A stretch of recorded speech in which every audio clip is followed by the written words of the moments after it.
Hello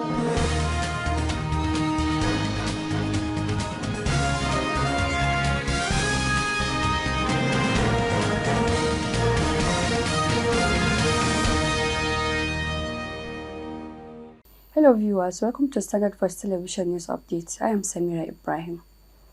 The Honorable Minister of State for Defense, Dr. Bello Muhammad Matawallan Marajan, MON, on Tuesday joined the Honorable Minister of Defense, Muhammad Badr Abubakar, MNI, at a town hall meeting held at the Ministry of Defense Ship House, Abuja.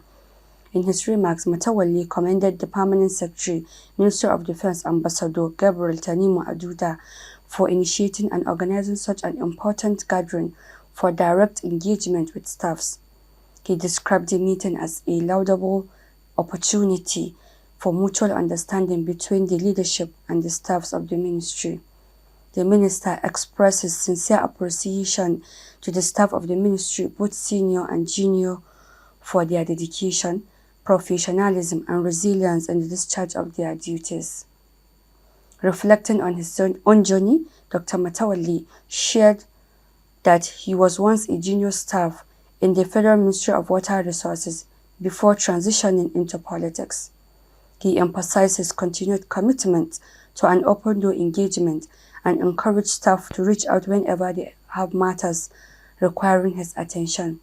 Dr. Matawalli further expressed hope that such meaningful interactions will become a regular feature in the ministry. The town hall meeting was attended by the Permanent Secretary, all directors, deputy directors, and both junior and senior staff of the ministry. The federal government has declared Thursday, May 1st, 2025 as public holiday to celebrate Workers' Day. The Minister of Interior, Dr. Olumbunmi Tunji Ojo, who made the announcement on Tuesday in Abuja, emphasized the importance of peace for driving industrialization and economic growth in Nigeria. The minister, in a statement signed by the Permanent Secretary of the Ministry, Ajani, praised the dedication and sacrifices of workers, acknowledging their role in the nation's progress and the respect Nigeria enjoys internationally. He highlighted the dignity of labor, urging workers to embrace innovation and productivity in their respective fields. The minister encouraged workers to elevate their standards to improve governance and ensure equitable distribution of nation's resources. He assured Nigerians of the administration's commitment to their safety and the security of all individuals in the country. Wishing all workers a joyful celebration, the minister urged the public to remain hopeful, saying that President Bola Ahmed Tinubu's administration works towards fulfilling its renewed hope agenda. The presidency has refuted media reports that President Bola Ahmed Tinubu has sacked the Ministers of Defense, Muhammad Badr Abubakar, Muhammad Bello Matawalli, and that of Power, Adebayo Adelabu. Reacting to the story, the Special Advisor to the President on Information and Strategy, Bayo Onanuga, has described the report as false and dangerous. Mr. Onanuga called for immediate action against the spreaders of such misinformation. He said security agencies must urgently take action against fake news websites and platforms and the purveyors who failed to check the authenticity of the stories and make them go viral. He warned that unrestrained publication of stories under the guise of press freedom poses a serious threat to democracy and social cohesion.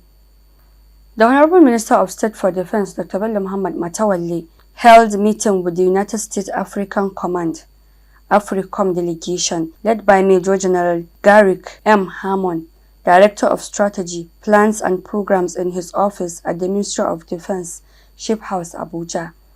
The meeting focused on issues related to counterinsurgency operations and regional stability. Key areas requiring strategic assistance from the United States were clearly outlined, with emphasis on sustaining pressure against insurgents and terrorist elements operating within Nigeria and the wider Africa. The minister commended AFRICOM and reiterated the Federal Republic of Nigeria's commitment to deepening military cooperation with the United States Armed Forces. He emphasized that the Nigeria-US defense relationship remains a critical pillar of national security and regional peace efforts.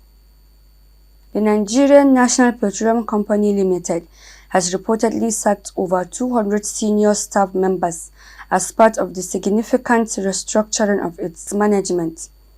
Reports gathered that those affected by the termination of service include the former Chief of National Petroleum Investment Management Services, Bala Wunti, the Managing Director of the Kaduna Refinery, Ibrahim Onuja, and the Chief Compliance Officer and former Managing Director of NNPC Trading, Lawal Sadi. The sacked officials are believed to be associates of Mele Kyari, who was removed as Group CEO by President Bola Ahmed Tinubu on 2nd April 2025. The restructuring has resulted in increased representation of women in senior leadership roles, including the appointment of Mariam Idrisu as Managing Director of NNPC Trading, responsible for all crude oil transactions, and Obioma Apagu as Chief Liaison Officer for board matters. Meanwhile, the Minister of Finance and Coordinating Minister of Economy, Wale Edun, has confirmed that the NNPC is currently undergoing a forensic audit. The Zamfara State Factional Assembly has announced the dissolution of all principal officers and standing committees and appointed 2 sensitive committees to give the institution a better focus. This was disclosed by the factional speaker, Honorable Bashar Ali Gumi, shortly after the House plenary, which was held in Gusau, the state capital. He said 2 standing committees, that of ethics and privileges as well as works and infrastructures, have been reconstituted to be chaired by Honorable Masama and Honorable Bashir Sarkin Zongo immediately. The House resolved to file all financial misappropriation reports against the dissolved House principal officers to the EFCC and the ICPC in order to recover all diverted public funds. During the sitting on the matters of urgent public importance, the lawmakers condemned the lopsided appointment of permanent secretaries by Governor Dauda Lawal-led administration. In a motion raised by Honorable Ibrahim T. Tukur, member representing Bakura constituency, drew the attention of the members to how some local government areas are completely edged out in the appointment of permanent secretaries, when some favored local government areas had more than 9, citing Tsafe, Maradun, and Birnin Magaji local government areas as having none. He noted that the action is a violation of the 1999 Constitution as amended and must be reviewed in the principle of fairness and justice to all citizens of the state. The House immediately directed the state governor, Dr. Dauda Lawal, to reverse the appointments and include the appointment of permanent secretaries fairly from all the local government areas of the state. That has been the news update for today. I am Samira Ibrahim. Thanks for watching and do have a nice day.